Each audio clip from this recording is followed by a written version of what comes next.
Good morning. Happy Wednesday. Welcome on into Let's Bet It, presented by Superbook Sports. Jared, how are you today? Good morning, everybody. Everything's great. Good Ready for. I was a little disappointed that our pal Kylian Mbappe not in the starting lineup for France today. But other than that, everything's great. France, of course, resting a lot of their starters in the World Cup this morning, but still a good morning. Excited for these matches this afternoon. Yeah, there's a lot of good matches this afternoon, and we're actually doing something fun for today's play of the day. I looked at the hockey slate, the NBA slate. There's no NFL going on today. Nothing really stood out to me. So I'm like, you know what? For our play of the days, I'm going to take whatever Jared's soccer pick is, because I know he's been putting so much work into his soccer picks, and we are doubling down. Might not be a good thing based on the results. You know what? We're doubling down on it, baby, and we're making it happen. So you're going to make us win this time on today's play of the day, and yeah, which I'm excited about. So we'll get into that in a little bit. But first of all, we have NFL's midweek line moves. We have the College Football Conference Championship Games. We'll be talking about a lot riding on some of those games. And we have our friend Mike Sando coming on to talk NFL and quarterbacks with us this season, what he's seen for some of the college football quarterbacks heading into the NFL. Lots to get into. No time to do it, or at least a little time to do it. Let's talk about it. Let's get it. Let's bet it. NFL midweek line moves. Let's start out with the Jets-Vikings game. That total moved from 42 to 45.5. Is this one of those cases, Jared, where they're like, hey, Zach Wilson wasn't giving the Jets any offense. Now they saw what Mike White's able to do. They already know that the Vikings can score. Let's add another few points on there, because Mike White actually got that offense going. Yeah. I think that's exactly what the thinking was. So open 42, and it has been a steady stream up the hill ever since. Now, we have seen some pushback over the last 12 hours or so. And now I'm seeing it kind of drift back into the, 45, 44 range. So that's usually what happens. It's like a yo-yo. The sharp money will come in very early in the week. They'll make their claim on where they think the market should go, and then they'll ride it up, and then eventually it'll kiss up against one of those key numbers. In this case, it didn't look like it kissed against the key number. It pushed through 44, which again, 44, for those of you that watch this show, I beat that number with a dead stick or whatever, cliche you want to use, because 44 is the most landed on total in the NFL over the last 2 decades. So that is the 3 of the spread. The 3 and then the 44. And it's actually funny because both of these spread and total kind of drifted around that this week. So it blasted through 44, got up to about 45.5 offshore. And then again, that's where we started to see the recession. It's like a wave in and then out. And my guess is this will probably land right in the 45-ish range. And the handicap behind the move is Mike White driven, but also Vikings defense driven. Go watch what Mac Jones just did to that Vikings defense last Thursday night. And then you kind of put yourself in the mindset of, well, the Patriots don't really have a ton of weapons. The Jets receivers, I mean, let's be honest, the Jets right now they're balling. Garrett Wilson and Elijah Moore are very dangerous. And now they finally have a trigger man, they think, in Mike White that can get those guys the ball in a more effective, efficient way. And it's opened up this Jets offense a lot. And then, yes, on the other side, the Vikings offense has been prominent, but the Jets defense is a top 5 unit. And I just did my net yards per play rankings last night. The Jets are in the top 6 of net yards per play. I mean, I think it's time that we actually say that this Jets team is a playoff team. Like, it's not fluke anymore. Like, they are securely in the playoff mix. It's not a fluke. They're a really good football team. The numbers say so. And I think the line this week says so. They are in Minnesota, an 8-9-2 team, and they're only catching a field goal. I mean, that's pretty impressive. That's what the power rating said. It says something about the Jets right now and the way that they're playing. Probably at this point going to be a wild card in the postseason. I mean, we'll see. I know you're keeping your fingers because you love your Jets. Let's move on to the Chargers taking on the Raiders here. That line moved from Chargers land just under a field goal, -half to -1.5. Does this have something to do with the Raiders having back-to-back overtime wins and kind of showing what they're capable of doing? Yeah, this line's a little curious, right? So I would have expected. I think you're muted, Jared. I can't hear you. Oh no, I haven't done anything different. Nothing. Oh, Can't wait. hear me? I hear you now. You're good? Are we good? No. Kyle, can we get a confirmation that the good people of Pickswise can hear me speaking right now? Yeah, I'm just gonna keep going.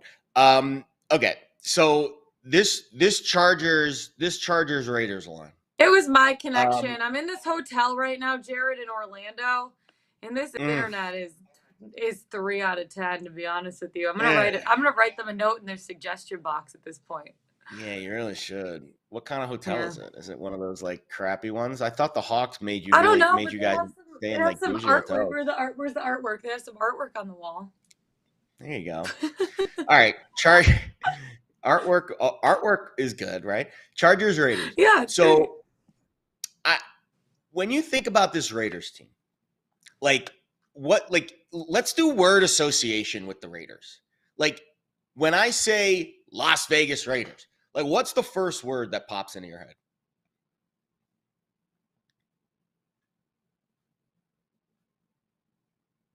Hello? I think we've lost Lauren. Well, I'm going to keep talking. So that's obviously the first word that pops into our head. So when we think about this Las Vegas Raiders team, I really don't know how I feel about them. Like, there's a lot of talent. Josh Jacobs is playing for his job. The defense to me is suspect, frankly. And yet they're getting some respect here in this spot because the Chargers are coming off a really nice win where Justin Herbert and this offense made plays down the stretch. And that seems to be the MO. And the Raiders are coming off a pretty nice win too. So I have very little feelings on this game in terms of why Vegas is, the line's kind of moving in their direction. Because let's be honest, I thought the Chargers' performance, was impressive last week. I know they were down double digits, but they still went on the road and they made plays late and they won a football game. I mean, I think that counts for something. The number that I'm looking at here has Raiders actually favored by 1.5. And I think that's probably why you saw the initial line move towards Vegas. I think the power ratings that I use kind of mirror to an extent the power ratings that some of the sharp bettors look at. And it looks like the Raiders maybe are a little undervalued in this spot as a home dog. Yeah. And I don't necessarily agree with the sentiment about Vegas right now because I still think at their core, they're a very flawed football team with a flawed head coach. But you could say that about the Chargers head coach too at times. So this is going to be an interesting football game this week. I mean, I'll be honest. I think if the Raiders win this game, we can kind of put some light onto their playoff hopes, at least not, rejuvenate, but, at least give them a shot down the stretch. They're 4-7. They probably need to win out. And they're definitely the more desperate team in this spot. So this is a tough game to cap. I don't think I'm going to be betting this game, but I think there's going to be a lot of interest probably surrounding the Chargers if this continues to sink lower. Yeah, I'm definitely going to be interested in watching this game. I don't know if I'm going to bet it either, but the Raiders back-to-back overtime wins. So good on them for doing that. Last but not least, Sunday Night Football, Saints taking on the Tampa Bay Buccaneers. The Bucs went from laying almost a touchdown, -6 to -3.5. The Saints were shut out last week, which is crazy that the line is kind of moving towards them. But their defense did play well, and the offense had opportunities. They just weren't able to capitalize on it. The Bucs did lose to the Browns last week in Week 12. Why do you think we're seeing almost a 3-point shift in this line? Yeah, I mean, you could say it's that loss. You could say maybe it's a you know, mix of several things. One, the Bucks Yeah. lost over the weekend. Two, Tristan Wirfs looks like that injury is pretty significant, and he's arguably a top 5, top 10 Mm-hmm. right tackle in the league right now. And then on the other side, you got the Saints that are maybe getting a little bit healthier. I would love to see Mr. Lattimore back in the lineup this week to go up against his pal Mike Evans. We've all Mm-hmm. seen how that matchup's played out in the past. Lattimore's been on the shelf for the last several weeks with like an ab lat, like I don't know what it is, somewhere in his like mid body region injury. And he hasn't played since October 16th, the game against the Bengals. Mm-hmm. So he's missed over a month of time. It's been a pretty significant injury, and he's been questionable, it seems, every week. If he comes back, and if the Saints defense shows up, this rivalry over the past couple of years has been pretty fierce. The Saints have given the Bucks some of their more embarrassing losses over the last couple of years, and they've really been the thorn in the side of Tom Brady during the regular season. So I Mm-hmm. think that's why the lines moved. I'll be honest, I really thought Tampa Bay last week was the look, and I thought they played well enough to win that game, and they just kind of went into the tank in the second half, and then Njoku made a hell of a play on fourth down, and then you know they just kind of lost the game. It was one of those weird games where I think if you go back and play it out 100 times, the Bucks probably win 80 or 90 times. And the Browns, Mm-hmm. it was just one of those days that the Browns just were able to sneak one out. So I don't know where I feel about this one either. Primetime game, I'm sure there's going to be a lot of action on it Monday night, but um, I'm not there yet really with this game. I think the line movement's probably fair. Let's see what my ratings say. I actually haven't looked at the ratings for this game yet. Ratings say Bucks by 2. So there you go. Wow. Yeah, the line seems There about you right go. then at 3.5. Well, we'll be talking Yep. about all those on Pickswise Playbook. We're actually going live this week on Pickswise Yeah. Playbook at 1 p.m. Eastern Time on Twitter, YouTube. So make sure to tune in to that. We're excited about it. Me, Jared Smith, Tank Williams on the Pickswise Playbook, week 13, last 6 weeks of the NFL season. We'll be breaking it all down for you. Let's get it from men to boys into college football. We have conference championship games this weekend with big implications. One of the biggest, Utah taking on USC in the Pac-12 championship. And the implications of this game are, is USC going to be a college football playoff team, or are they not going to be a college football playoff team? USC looking to avenge their one loss of the season that they had to Utah. Jared, they were 1 point away this season from being an undefeated team. But since that loss, they've scored 38 points in each game of a 5-game winning streak, and they're also averaging 42 points per game on the season. Now you look at Utah. They lost to Oregon by 3 2 weeks ago, but they're scoring about 40 points per game on the season, and they're the defending Pac-12 champions. I look at this total, it's set at 67, and I kind of like the over for this game rather than taking a side, even though I know USC is going to be pretty hungry in this one. Oh yeah. I mean, I think both. I think this is this game, the revenge and the motivation in this game is twofold. One, Mm-hmm. you have USC, obviously college football playoff. I mean, that's like the most obvious motivational angle. Period. Utah is kind of the spoiler here, and I'll be honest. If you were going to ask me preseason, I would have said the roles would have been reversed. And I would have said Mm. Utah was going to be the team in the Pac 12 championship with a chance to advance to the college football playoff at maybe 11-1. And USC was going to be the 2 or 3 loss team with a chance to play spoiler. And I kind of wanted it to be that way because then I would have likely bet USC because USC would have been the underdog. But the roles are kind of reversed. And I don't know how I feel about Utah in this Yeah. spot because I don't know if they can duplicate what they did the last time these two teams played, which was to come back from a deficit late to score a touchdown on the Mm. final drive and to get a 2-point conversion to win the game. So that's tough. And they needed every ounce of Cameron Rising's soul to win that game. I mean, he had Yeah. one of his best games of the season. He scored 3 touchdowns on the ground. He threw for 3 touchdowns. He threw for over 400 yards. I mean, he was literally, it was like his perfect game. And if you go back and look at Mm-hmm. Cam Rising's numbers since this game, they've kind of been pretty pedestrian. He threw 3 picks against Oregon a couple weeks ago. threw a pick against Stanford, and, they won that game handily, but Stanford stinks.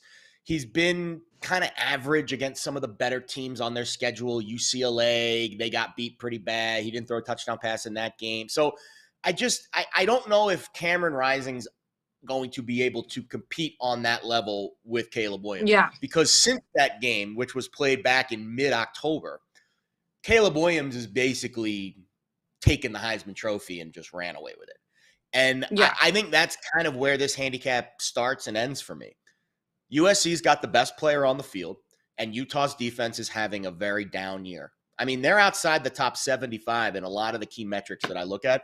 And this is a Utah defense that was a top 20 unit last year. So now USC's defense ain't exactly murderer's row here, but I think USC's offense is the story.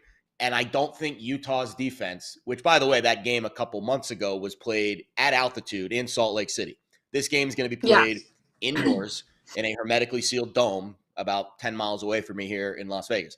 So it feels like this is the exact moment where USC is going to say, yep, we're a playoff team. Utah's defense is not going to be able to do a whole lot defensively to stop them. And I don't think Cameron Rising, unlike the last game, is going to be able to hold serve. And I feel like this is a USC win.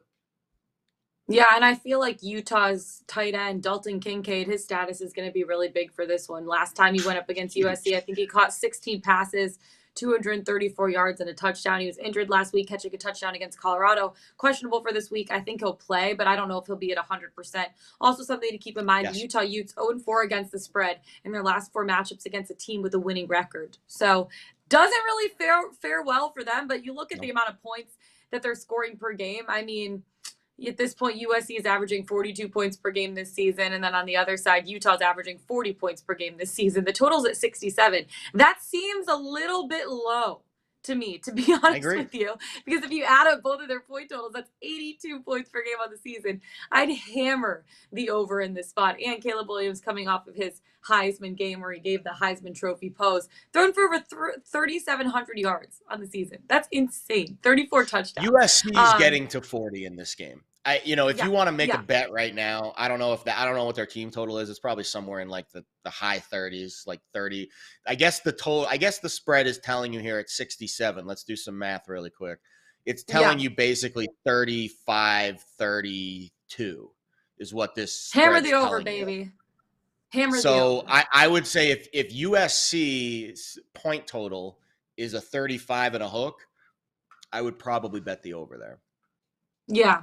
And the over is hitting each of USC's last 6 games, and the total has gone over in 6 of the last 8 games between these two teams. So something to definitely keep in mind. I'd hammer the over. Another one with big implications, TCU. They're going into their conference championship game in the Big 12 championship game undefeated against Kansas State. They're laying 2.5 points. That total is set at 62. And what a season it's been for TCU and Sonny Dykes. 5-7 last year. This year literally blew expectations out of the water. And I feel like people are constantly and continually waiting for them to lose, waiting for them to fail. But they have found ways each and every week to come up with a win. I mean, the last time that TCU played Kansas State this season, they trailed by 11 at half, and they came back for a huge win. You look at Kansas State, like it's going to be a difference of styles in this one, right? Because Kansas State has the Big 12 number 1 scoring defense, only allowing 19 points per game. And TCU has the number 1 scoring offense, 41 points per game on the season. How do you expect this one to play out? You know, TCU is going to be hungry. They need a win to make it into the college football playoff.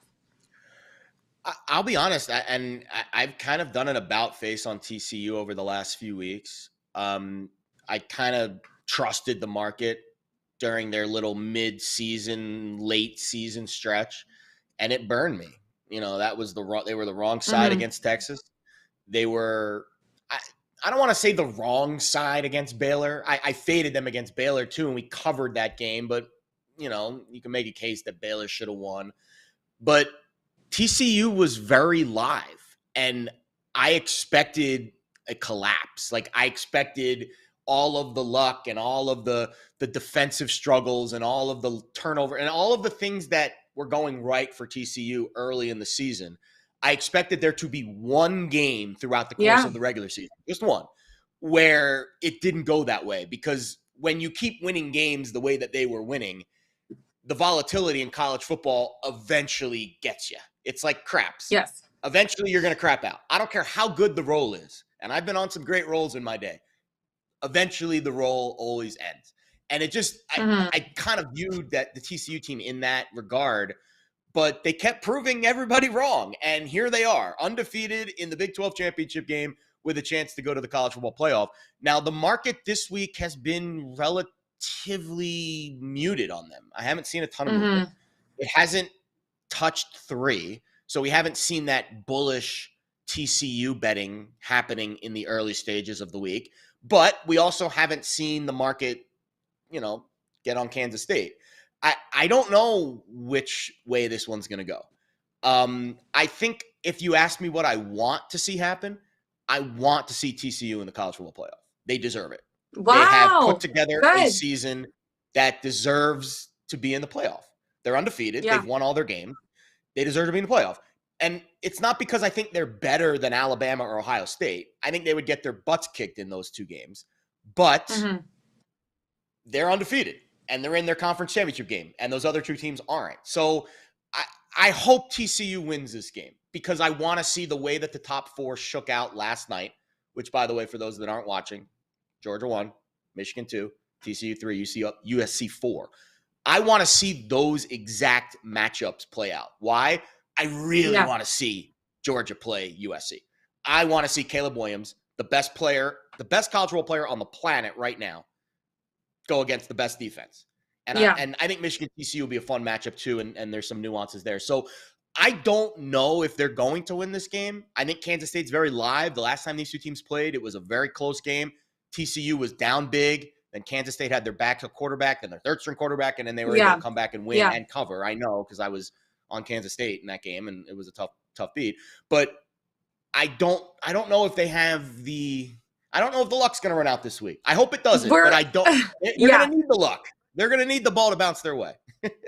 We'll see. We'll see how it plays out. I mean, TCU's defied all odds at this point. We'll be talking about those games all throughout the week and within the next few weeks, obviously, the college football playoff. Let's go back to NFL right now. Bring in Mike Sando at Sando NFL on Twitter. He's a senior NFL writer for The Athletic, Pro Football Hall of Fame selector. Mike, how are you? Happy Wednesday. Oh, he's muted. Can you hear us? Kyle? Hold on one second. Oh, there we go. We see you. It's on our end, Mike. You got it. You're good, bud. Yeah. You're good. This is not my first time, believe it or not. I'm glad to be here. Thank you. Appreciate it. We're happy to have you. And I know you talk to a lot of people throughout the season, before the season starts, during the season. You get feedback from over 50 NFL coaches and execs, 6 GMs, 8 head coaches, 10 evaluators, 12 coordinators, 6 quarterback coaches, 7 execs. And here's the list of the feedback that you had before the season. There's tier 1 quarterbacks, tier 2 quarterbacks. But the thing I want to talk to you about is Jalen Hurts, tier 3 quarterback heading into this season. What have you seen from him? He's kind of exceeded all of those expectations. Yeah, I think everybody kind of liked him, wanted to see him do it again, and then wants to see the growth in the passing game to really get the nuance of moving up, right? Because to really be in tier 1, you have to be able to handle the pass game when they know that's what you have to do, right? That's the hardest thing to do in football. We've seen a lot of quarterbacks that in certain contexts, when you have the full early down run menu available, or even maybe you're a running quarterback, you can produce at a really high level. And then sometimes you get to the playoffs and you hit a wall. And so I think he's clearly gone into probably that tier 2 range where you feel like you could probably win it all with him, right? You feel like you probably could with a good team around him. But it still looks at times when they have to play a little bit left, right? When the run game's not there, or they have to pass the ball. Even remember the Indy game, great drive down the field, but it's a lot of runs. He runs it in, right? That component to it. So he's definitely made the jump and proved in tier 3. He's probably going to be in tier 2. And then we'll see if he continues to grow, because I think he has grown in the pass game, the drop back pass game for sure, since he came in. And even, it's funny, Mike. I was asked, I do a spot every week on a Philly radio station, and one of the hosts this week basically said, I have a list of teams that can win the Super Bowl, and the list is, relatively small. But the Eagles were one of those teams, and I was like, I don't want to offend your audience, but I don't know if I view the Eagles this year as a Super Bowl winning team. Like when I view who's standing on the podium, hosting the Lombardi Trophy in 2 months or so, I don't view Jalen Hurts on that podium. And I think it's because of the things that you said. And it's not because the Eagles aren't having a great year and all these things are going well. It's the polish. And I think at some point there's going to be a team with a good defense that goes into Philly during the playoffs, kind of like Tennessee and Cincinnati last year. Tennessee has a quarterback that Tannehill, what is he? Right. And, they fell behind against the Bengals and they just didn't have enough. They had to chase the game. Yeah. That's how I view this Eagles team. And do you see them as this Super Bowl contender, despite the fact that they're probably going to be the top seed in the NFC? Well, I agree with everything that you said. I think you have to look at just the context of what is the NFC, right? I mean, I think some of the teams that we thought were going to be the Bucs that have those types of quarterbacks, aren't as reliable this year. Obviously, Green Bay's out of it, and we haven't seen Tampa Bay have enough around Tom Brady to put those two teams in there. So I think those two quarterbacks, even though Rodgers has had a little bit of a rougher year, he's obviously injured. Maybe he's had a couple more bad games than he normally would. Guys aren't in the way, so I do think it opens up a little bit more on the NFC side for a team like that that's hot to get through. Because remember last year, I think the Eagles are better this year, but last year they got to the playoffs and it looked horrible, right? They got blown out by one of those types of teams. But when you look at the NFC, I mean, shoot, I think there's an easier path to at least get to the NFC Championship game, right? I mean, who in the NFC is going to be that team that makes it impossible, right? I think for a Tennessee, you can easily say, well, Kansas City, Buffalo, and you're going to probably be right. You know what I mean? It's going to make you be right in that analysis. And you could be right in that. Now, you could be correct in your analysis on the NFC side, but someone's going to go. Someone's going to get there. So I think their I don't know who my favorite is than it would have been. I'm not sure who I would pick. Maybe Dallas. Maybe Dallas. For you, for you, who have been the quarterbacks that surprised you the most this season? Maybe like exceeded expectations more so than what was expected of them come week one? Yeah, I have three. Well, first off, Geno Smith. Are you kidding me? I mean, I don't even think so as a starter. So when Geno Smith, I mean, there's no one I admire more in the league this year, really. I mean, I think that's somebody who we hadn't seen for so long. We'd seen him glimpses, but he's a backup quarterback. So I put him in the quarterback tiers thing. I had 35 quarterbacks in there, just sort of like, okay, I guess that's who they're going with, and he was 35th. And nobody hated Geno Smith. They weren't like, this guy's a joke. No one's like that. They're just like, he's a good backup quarterback. We didn't know that he had been studying and preparing and had to make this jump. So I think he's got to be number one. I think even though we knew Tua was going to be better with the weaponry, to be this level of production, I think we didn't know if that was going to happen. We had questions about Mike McDaniel. So I think he's done beautifully. And the third one would probably be Jacoby Brissett, because when you look at the Browns, they're statistically a top 5, certainly a top 10 offense. You would have said before the year, they're going to have that when without Deshaun Watson, you would have said that they're going to be a top seed threat or a top seed threat in the AFC, and they've lost because of reasons other than Jacoby. So I think those are the three that come to mind for me. That's a good transitionary point from Jacoby Brissett to Deshaun Watson, who's kind of floating in the abyss right now, because it's week 13 and we really have no idea what that experiment in Cleveland looks like yet, but we will get a glimpse behind the curtain this week. Going to play out.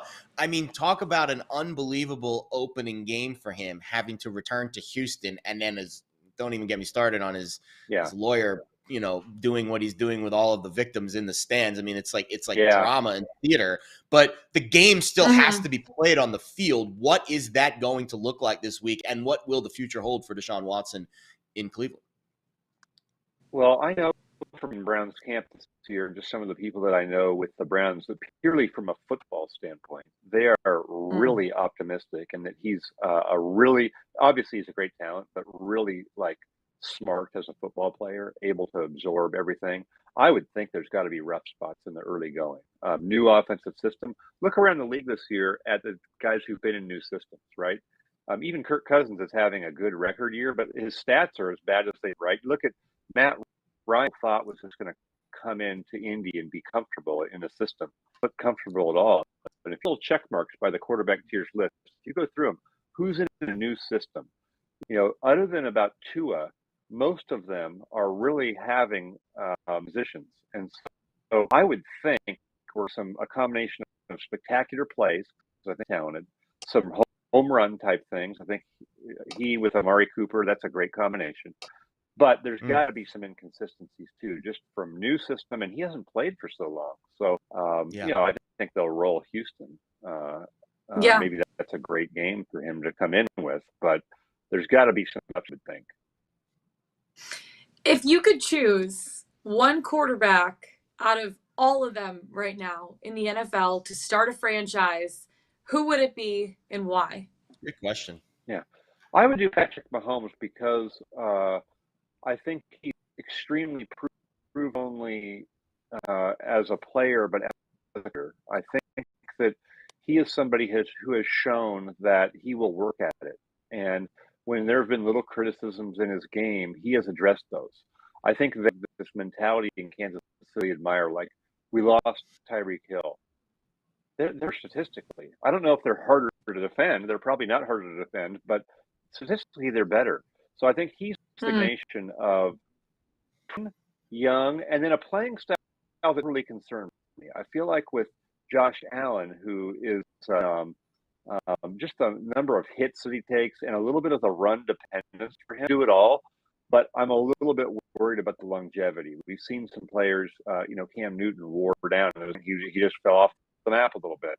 I worry a little bit about that in a Josh Allen for the long term. So Burrow too, I think he would be in the mix. I love Herbert too, but I think Holmes is the most proven competitor and a player, a playing style that can probably be. What's your take on Lamar Jackson? What's to me that he's the most polarizing quarterback right now, I think, in the NFL, because he won the MVP, but there are people that are questioning if he has a future in this league with that position at that team. Well, not confusing at all. I think the only confusion is what is your definition of a tier one back? You have to have shown that ability when you in the pure passing situation. He is an MVP type of quarterback. He is a back. I think that their offensive system has been built around him in a way to take great advantage of what is a pretty unique skill set.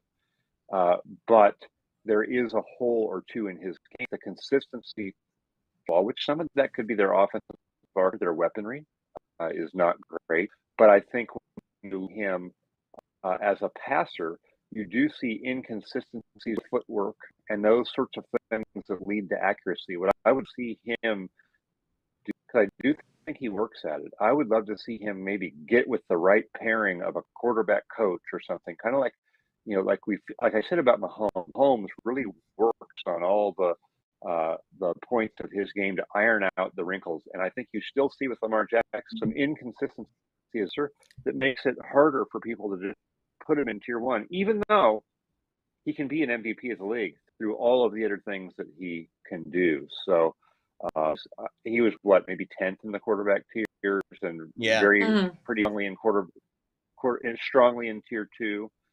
But I think you definitely feel like if his running component fell off right now, you're not sure about the rest of it keep him that high. And some of that could be what's around him and all of that, because I do think he possesses some of the throwing traits to be able to do that. Like that, when you talk to some of the coaches, like looseness of his arm. When you see throwers like that are in the top tier, they can make these kind of almost cute type of throws or weird different angles. I feel like Jackson can do some of that too. So I think there is potential for him to maybe next step as a passer in pure situations. Just hasn't quite happened a reason. Yeah, Mike, we so appreciate you coming on, giving us a breakdown of all the quarterbacks in the league. We're 2/3 of the way through the NFL season, a third of the way to go before postseason starts. I'm sure we'll be talking to you down the stretch run too. Thank you. I enjoyed it. Thank you so much. Make sure to follow him on Mike. Twitter at Sando NFL. He's a senior writer for The Athletic, Pro Football Hall of Fame selector, and so knowledgeable about the NFL, all their quarterbacks, et cetera, et cetera. All right, before we get into our, as in your best bet of the day, Gerard, let's talk about Superbook Sports. Let's bet it. Presented by our friends at Superbook Sports. Can you beat Vegas this football season? Superbook gives you the chance every week to go head-to-head with the best odds makers in Las Vegas. No fancy computer algorithms, no one across the pond setting lines for American sports, just the best team of traders in the business at the Superbook in Las Vegas. Plus, some of the best odds boosts and promo bets in the country. If you're in Arizona, Colorado, Iowa, Nevada, New Jersey, or Tennessee, download the Superbook Sports app or visit superbook.com to start your battle against Las Vegas. From superbook.com to pickswise.com, Jared, 3-star plays. We got any on the site today? Yeah, there's 3 actually. NBA, college hoops, and NHL. Kyle Lupus, Sam Abalone, Tyler Mortimer for the Pickswise Capper roll call this morning. All right, let's get into our best bet of the day, as in your best bet of the day that I am tailing because we are doing something fun today. Didn't love any of the NHL picks. You know, I'm usually the ice queen. I'll be back tomorrow with some ice picks too. But I know you've been loving your soccer bets. You've been literally busting your butt doing the research for all of these games. There's so many games to keep track of, so many teams, so many injuries, et cetera, et cetera. I am tailing your bet today. We are putting 2 units on it, one of yours, one of mine, and we're going in on it hand in hand. Who do we got today for our play of the day, Gerard? We are going with Saudi Arabia plus a goal on the goal line. So there's a chance that we push here. But the fascinating thing about the World Cup over the next couple of days, of course, we saw it start yesterday as the first round of 3rd matches of the group stage. So the group stage is 3 matches. Yeah. You face each team in your group once. Once you get to this final match day of your group, the dynamics of the other teams matters a lot. So what the other team has to do and what the other match is doing impacts what you're going to strategize, because if you need X amount or certain amount to advance, you're just going to do whatever it's necessary to advance. So, for example, today with France, the matches that's happening now, they already clinched. It didn't matter what they did in this match, and they rested literally every single one of their starters, including Kylian Mbappe, which is kind of surprising because I thought he would play because he's trying to go for the Golden Boot, which is the guy who has the most goals in the World Cup gets a big Golden Boot. It sounds really childish, but it's pretty cool. So that's the situation with France, but with Saudi Arabia, who's facing Mexico today, by the way, it's a very different situation. They are basically right in the middle of their group. Poland's at the top with 4 points. Argentina has 3. Saudi Arabia has 3. Mexico, who their opponent is today, has 1. And you're like, oh, Mexico really needs to win. They're going to push. Yeah, but they haven't scored a goal in 2 matches. So I don't see them scoring enough to lose or to beat Saudi Arabia by 2 goals. The only way we lose this bet is if they win by 2 goals or more. And I just don't see Mexico with enough offense. They've scored 0 goals in 2 matches. So why do we think they're going to be able to score 2 or 3 goals in order to beat Saudi Arabia today? And again, Saudi Arabia's played pretty well. They beat Argentina in the first match. I know I had a lot of money on Argentina in that match. And they presented themselves, okay against Poland. They were in that match. Poland got a couple of, fluky-ish goals. And, they got a second goal in the second half that kind of pushed it away. But they were in that match and they competed. And Poland's a really good team. So I think Saudi Arabia is going to hang today. And I think this is a good spot for us to get a full goal, because I think the market is kind of overvaluing Mexico a little bit. So we're taking +1 on Saudi Arabia. I laid 40 cents for it. And there's a chance we push here and Mexico wins 1-0. But I'll take that because, again, with these soccer, bets, it's really just one moment you need. We need Saudi Arabia probably to score 1 goal today. And I think we win this bet. So that's where I'm at. Saudi Arabia +1, -140 as our play of the day. It starts in about 2 hours. So get this bet in pretty soon. That's where we're at. We are both laying 40 cents individually, but also together in this game. Saudi Arabia +1, baby. World Cup. You love to see it. That's it for us today, guys. Find us on the Pickswise YouTube channel. Go to Pickswise.com. Follow us on Twitter. Jared Smith, Lauren Jabara. We'll be back tomorrow with Let's Bet It. And Pickswise Playbook live at 1 p.m. Eastern time tomorrow. So make sure to tune in for that as well. We'll see you then. Until then, let's get it. Let's bet it.